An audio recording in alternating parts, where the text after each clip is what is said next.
Episode 3 دل کی دھڑکن۔ یہ سب صنم کے خیالات تھے۔ روم میں جاتے ہی فضا دوبارہ چہکی۔ یہ ہادی بھائی کا کمرہ ہے۔ ایک کشادہ سا کمرہ تھا جس میں ایک بڑا سا بیڈ تھا، مگر اس کمرے سے وحشت پرستی تھی، جیسے یہاں رہنے والا بہت تکلیف میں ہو، بہت تڑپتا ہو۔ فضا خود فریش ہوئی اور پھر اس کی مدد کی فریش ہونے میں۔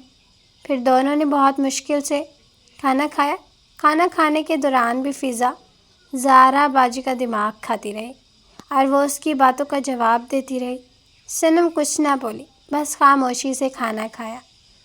وہ یہ سوچ رہی تھی کہ جہاں مرد ہی نہ ہو وہ گھر تو نہیں ہوتا، بس مکان ہوتا ہے۔ کتنا خالی ہے یہ گھر۔ صنم بھابھی، یہاں بھائی بہت کم آتے ہیں۔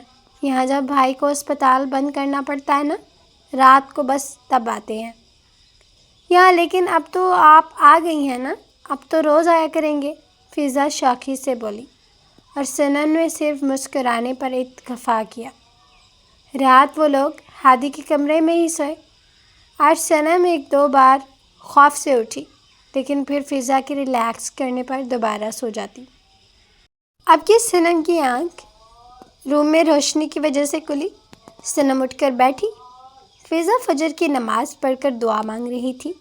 دعا سے فارغ ہوئی تو صنم کو اپنی طرف دیکھتا پایا تو مسکرائی اور جائے نماز سمیٹتے کہنے لگی، سوری، وہ مجھے لائٹ کھولنی تھی، بہت اندھیرا تھا، جائے نماز مل نہیں رہا تھا۔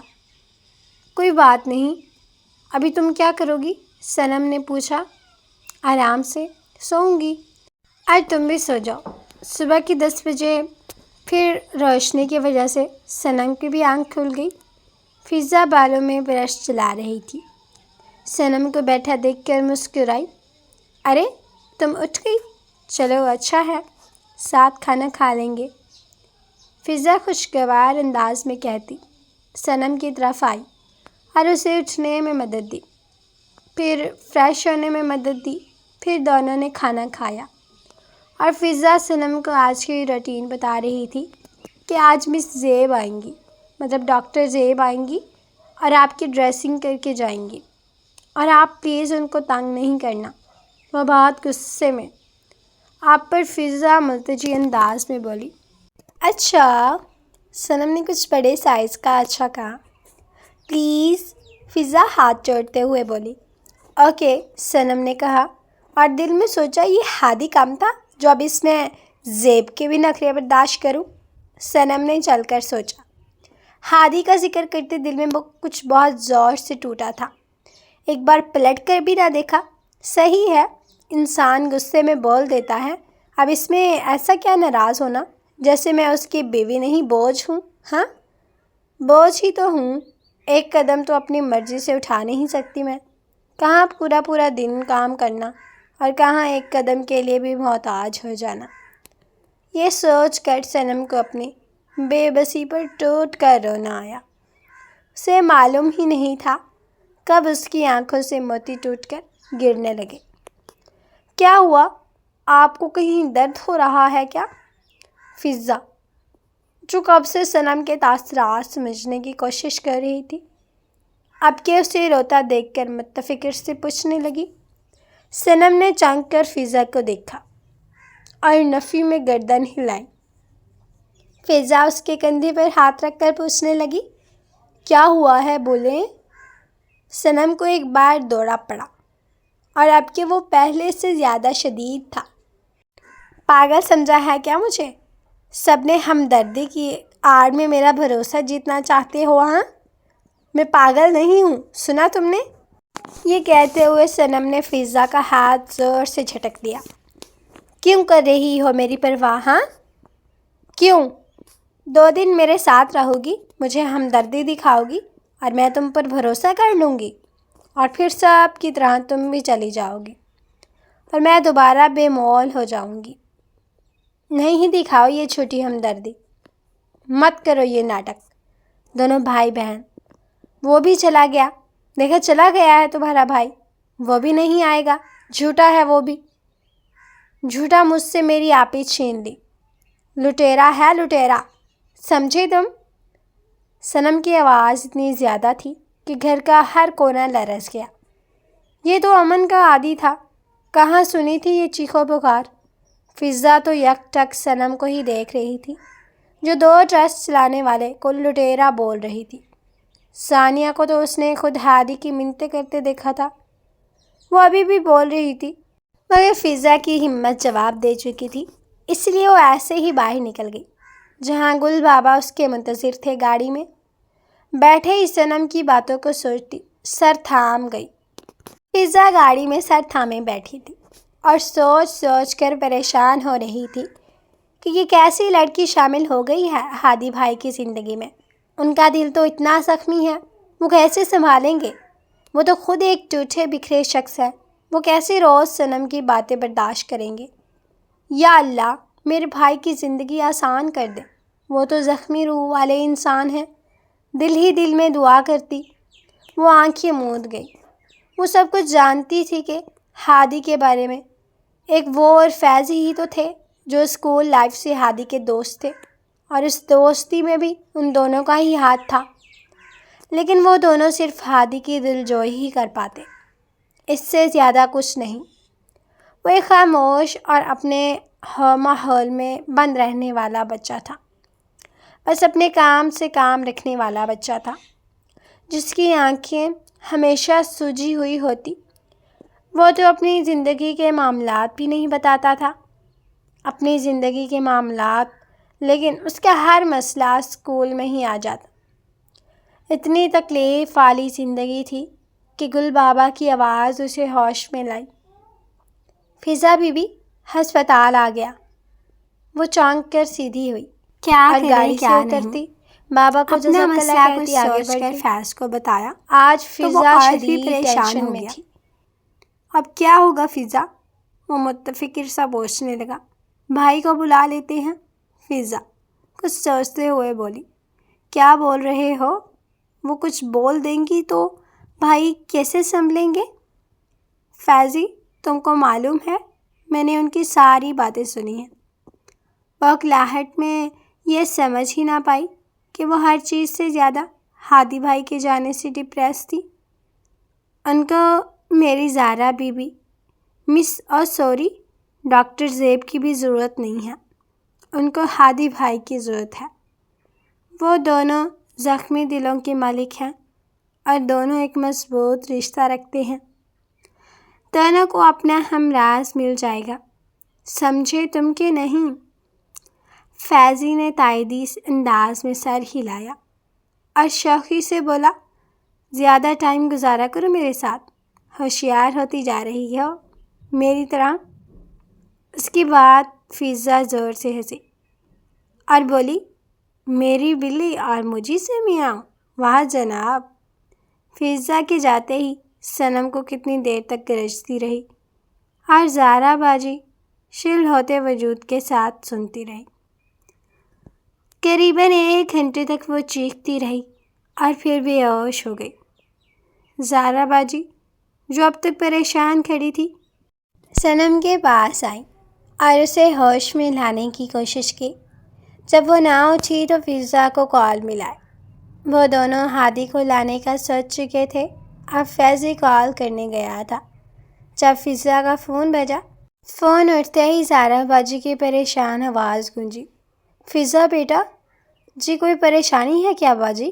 ہاں بیٹا صنم، بیٹی بھی ہوش ہو گئی ہیں اور ہوش میں نہیں آ رہی، وہ روتے ہوئے بول رہی تھی۔ کیا؟ میں آتی ہوں باجی، آپ روئے نہیں۔ ہاں بیٹا جلدی آؤ۔ ان سب سے دور ہادی ایک کھنڈر مقام پر بیٹھا اپنی زندگی کے کھیل سمجھنے کی کوششیں کر رہا تھا۔ کیسی تھی نا اس کی زندگی، ہر رشتہ بس تکلیف ہی دیتا، پہلے ماں باپ، پھر بہن، پھر سوتیلی ماں، اور اب صنم اٹھتے بیٹھتے، سوتے جاگتے، کھاتے پیتے، ہر وقت اس کے دماغ میں ایک ہی فکرہ گونجتا، اس کی اپنی بہن کا، جو اپنی موت سے پہلے ایک ہی فکرہ کہہ کر گئی تھی، تم سے میں نفرت کرتی ہوں، مجھے شرم آتی ہے یہ سوچ کر کہ تم میرے بھائی ہو، قاتل ہو تم میرے۔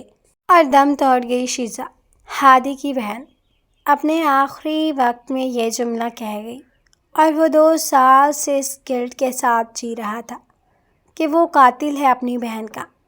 اچانک ہادی کا موبائل بجا اور وہ ہوش کی دنیا میں واپس آیا۔ اسکرین پر فیضی کا نام جگمگا رہا تھا۔ صنم کو مشکل میں نہ ہو یہ سوچ کر اس نے کال اٹھا لی اور سلام کی بعد وجہ پوچھنے لگا۔ اندر سے فیضی کی آواز گونجی، پریشان سی آواز، یار ہادی، صنم بھابھی بے ہوش ہو گئی ہیں۔ کیا؟ کب؟ کیسے؟ ہادی جلدی جلدی پوچھنے لگا۔ ہولے بھائی ہولے، ہم خود گھر جا رہے ہیں، تم بھی آ جاؤ۔ میں تو لندن میں ہوں، کیسے آؤں؟ اچھا، لندن اور پاکستان ایک گلی کے فاصلے پر، کب سے آ گئے؟ فیض مزے سے بولا۔ جاؤ مرو، گھر پر میں آتا ہوں، ہادی نے دانت پیس کر کہا۔ اوکے باس، وہ دوبارہ مزے سے بولا۔ ہادی پہنچا تو زارا باجی نماز پڑھ رہی تھی اور فیض باہر جا رہا تھا۔ اسے دیکھتے ہی بولا، پاکستان آنے کا شکریہ۔ وہ اب ہادی کی کلاس لے رہا تھا۔ ویسے لندن کتنا قریب ہے نا پاکستان سے، لیکن پھر بھی آپ لیٹ ہیں صاحب ہادی۔ بابو دیکھو یہ ہیں میرے ہاتھ، معاف کر دو مجھے، ہادی ہاتھ جوڑتے ہوئے کہنے لگا۔ او جاؤ، معاف کیا، تم بھی کیا یاد کرو گے کہ سخی دوست سے پالا پڑا تھا، فیض احسان کرنے والے انداز میں بولا۔ بالکل ایسے حادثے کون بھولتا ہے، ہادی نے تب کر کہا۔ اس کی بات پر فیض کھل کر مسکرایا۔ جاؤ بھابھی سے مل لو، وہ ہوش میں آ گئی ہیں۔ ہاں کیوں نہیں، ایک سے عزت کروا لی، اب دوسرے سے کرواؤں گا، یہی تو کام ہے میرا، ہے نا؟ ہادی نے جل کر کہا۔ جی بالکل، میں اور فضا جا رہے ہیں ڈیٹ پر۔ فیض ایک آنکھ دبا کر بولا۔ استغفر اللہ، ہادی نے کانوں کو ہاتھ لگایا۔ کیا ہو گیا ہے؟ اور بھائی میری وہ منقوہ ہے، وہ فیض نے کہا۔ ہاں ہاں جاؤ، ہادی اسے جانے کا اشارہ کرتا آگے بڑھ گیا، ساتھ ساتھ متوقع صورتحال کے لیے خود کو تیار کرنے لگا۔ کیا کر لیں گی محترمہ، گلدان اٹھا کر سر میں ماریں گی، یہ سوچتے ہوئے وہ پردے مار میں لاشعوری طور پر اپنا مسل رہا تھا، جیسے گلدان واقعی اس کے سر پر پڑا ہو۔ یہ پھر روم سے باہر جانے کا کہے گی، میں تو خوشی خوشی چلا جاؤں گا، ایسا نہ ہو کہ مجھے تھپڑ ہی پڑ جائے۔ اب وہ اپنا گال سہلا رہا تھا۔ کیسے دن آ گئے ہیں، میں اپنی بیوی سے مار کھانے کے لیے خود اپنے پیروں پر چل کر جا رہا ہوں۔ کمرے کے باہر رک کر ہادی نے گہرا سانس لیا اور اندر چلا گیا۔ صنم چھت کو کھو رہی تھی، یہ شاید یاد کر رہی تھی چھت پر بنے نقش و نگار۔ ہادی سمجھنے سے فی الحال قاصر تھا۔ آہٹ کے بعد اپنے چہرے پر کسی آنکھوں کی تپش محسوس کر کے صنم نے چہرہ موڑا اور اپنے سامنے سالار اور جہان کے بھائی کو دیکھ کر آنکھیں ہی پھٹ گئی۔ 2 منٹ تک تو وہ اس کے ہونے کا یقین کرتی رہی، پھر اسے اپنے پاس بیٹھا دیکھ کر صنم کی آنکھوں میں نمی اتر آئی۔ آج ہادی نے پچھلی 2 مرتبہ کی طرح اس کا ہاتھ نہیں پکڑا تھا۔ صنم کی آنکھوں میں نمی دیکھ کر وہ پریشان ہوا، لاشعوری طور پر صنم کا ہاتھ پکڑا اور متفق سا ہو سے پوچھنے لگا، کیا ہوا ہے، کیوں رو رہی ہو؟ ہادی کے دوبارہ ہاتھ پکڑنے پر وہ ہلکا سا مسکرائی اور وہ جو مار کھانے کا سوچ کر آیا تھا، حیران پریشان سا اسے دیکھنے لگا، جو کبھی نہیں رہی تھی اور ساتھ ساتھ رو بھی رہی تھی۔ تم ٹھیک ہو؟ وہ دوبارہ سے پوچھنے لگا۔ صنم نے سر اس بات میں ہلا دیا۔ اب کیسا محسوس کر رہی ہو؟ وہ آگے ہو کر پوچھنے لگا۔ ٹھیک، ایک لفظ جواب آیا۔ بے ہوش کیسے ہوئی تھی؟ پھر سوال آیا۔ معلوم نہیں، شاید بلڈ پریشر لو ہو گیا تھا۔ فوراً اسے جھوٹ بولا۔ اچھا ہوا فضا نے کچھ نہیں بولا، ورنہ کیا ہوتا؟ وہ سوچ کر رہ گئی۔ یہ لڑکی صنم ہی ہے نا؟ اب تک چیخی کیوں نہیں؟ میں کوئی خواب تو نہیں دیکھ رہا؟ میری آنکھیں خراب ہو گئی ہیں کافی دیر۔ جب وہ کچھ نہ بولا تو آخر صنم کو بولنا پڑا۔ آپ مجھ سے کتنے سال بڑے ہیں؟ اچانک ایسے سوال کی اسے امید نہیں تھی۔ تم کتنے سال کی ہو؟ وہ کہاں جانتا تھا وہ کتنے سال کی ہے، نکاح سن لیا تھا، یہ بھی غنیمت تھی۔ میں 20 سال کی ہوں، صنم اس کا باغور جائزہ لے کر بتانے لگی۔ اسے کرش سا ہونے لگا تھا ہادی پر۔ اور میں 10 سال بڑا ہوں تم سے، وہ مطمئن سا بتانے لگا۔ اس کی بات پر صنم کو کرنٹ کھا کر سیدھی ہوئی اور بے اختیار بولی، لگتے تو نہیں ہیں 30 کے؟ اور اس کے بولنے اور اس جملے کے استعمال پر وہ چکرا سا رہ گیا اور دل میں سوچا، اچھا تبھی یہ کب سے میرا پوسٹ مارٹم کرنے میں لگی ہے۔ وہ کچھ بھی نہ بولا، کوئی جواب نہیں تھا اس کے پاس۔ صنم نے پھر سوال پوچھا، آپ کی آنکھوں کو کیا ہوا ہے؟ کیا مطلب کیا ہوا ہے؟ اپنی جگہ پر تو ہیں۔ صنم کو ایسے جواب کی توقع نہیں تھی، لیکن آج تو سب کی توقع الٹی ہی پڑ رہی تھی۔ پھر بھی وہ بولی، میرا مطلب ہے اتنی سرخ کیوں ہو رہی ہیں؟ کل رات بھی ایسی ہی تھی۔ صنم کی اس بات پر ہادی حیران ہوا، پھر پریشان، پھر اسے دیکھنے لگا۔ ایسا کچھ نہیں ہے۔ ایسے کیسے نہیں ہے؟ میں نے دیکھا ہے۔ کیا آپ نشہ کرتے ہیں؟ یا اللہ! ہادی کا تو دماغ ہی چکرا گیا۔ میں ڈاکٹر ہوں، میں کیوں نشہ کروں گا؟ وہ غصے سے بولا۔ تو اتنی سرخ آنکھوں کی وجہ؟ وہ ابھی بھی وہی سوال کر رہی تھی۔ ہادی کا دماغ ہی گھوم گیا۔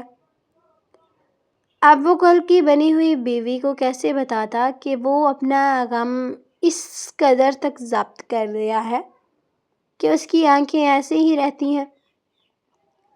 تم یہ سب چھوڑو، یہ بتاؤ، کل تک تو تم مجھ سے نفرت کرتی تھی، اب بیوی کیوں بن رہی ہو؟ یہ کہہ کر وہ رکا نہیں، کمرے سے نکل گیا۔ صنم کو احساس تھا کہ لفظ نفرت نے ان کے رشتے کتنی دوریوں میں بڑھا دیے ہیں۔ نیکسٹ ایپیسوڈ کے لیے کامنٹ ضرور کریں۔ اللہ حافظ، فی امان اللہ۔